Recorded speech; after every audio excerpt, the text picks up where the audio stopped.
Joe Biden and Senator Kamala Harris make their first public appearance as the Democratic 2020 ticket. Kamala knows how to govern. She knows how to make the hard calls. She's ready to do this job on day one. As I said, Joe, when you called me, I am incredibly honored by this responsibility, and I'm ready to get to work. Good evening. I'm Elizabeth Cook. I'm Alan Martin. Now, I spoke to CBS News political correspondent Ed O'Keefe to get his take on Biden and Harris as they made their first appearance as running mates. So, Ed, first off, today we saw Biden and Harris first time together speaking as a team.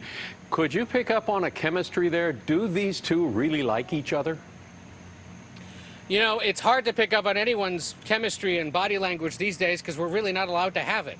And so I think it was sort of justifiably awkward for them to walk in knowing that they have to demonstrate some sense of partnership, but also have to keep their distance. You know, there wasn't the traditional raising the hand of the running mate. There weren't hugs. There weren't handshakes. Look, we know that they have developed a bond over the course of this presidential campaign.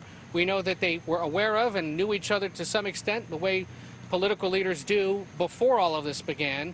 And we've learned that over the course of his nearly 4 or 5 month VP search, Biden was pretty committed for quite a while to the idea of Senator Harris. So the GOP attacks, those started moments after yesterday's announcement of Harris as Biden's pick.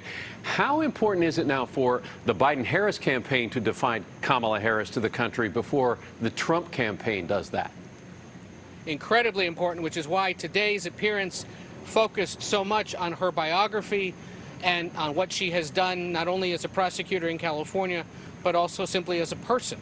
And you also saw her very directly, very quickly turn the attention back to the president and Vice President Pence, saying that the situation that the country is in right now is a direct result of their leadership or lack thereof. Also looking ahead, she's proven to us as a prosecutor and as a U.S. Senator, she can be pretty tough, and we saw it, of course, in that first debate. She went straight at Joe Biden on busing. But what does Mike Pence have to prepare for when it comes to the two of them in a debate? Be very interesting to see. As I can recall, he's never debated a woman, which, look, in these situations for a male politician, you know, there's the potential for some real roadblocks. You know, I can think of back to, you know, the debate that, well, first there was, of course, the Trump-Clinton debates of the last 4 years, a lot of concern about how he would comport himself in a debate with Hillary Clinton. You can think back to Hillary Clinton's debates when she was a senator and how her Republican opponents did or said things that were seen almost immediately by voters as sexist. So Pence will have to be attuned to that. But both of these politicians are uniquely qualified in this sense. They're good on TV and the radio. They know how to deliver succinct messages that are, you know, helpful for those of us who consume our political news on the air. They both can at times, though, be a little devoid of the real details and the policy substance. So it'll probably be an exchange of just, you know, standard attacks at each other. Ed O'Keefe added that during the debates, President Trump, Vice President Pence will attempt to cast Harris as both too mainstream as well as too left-wing for the country.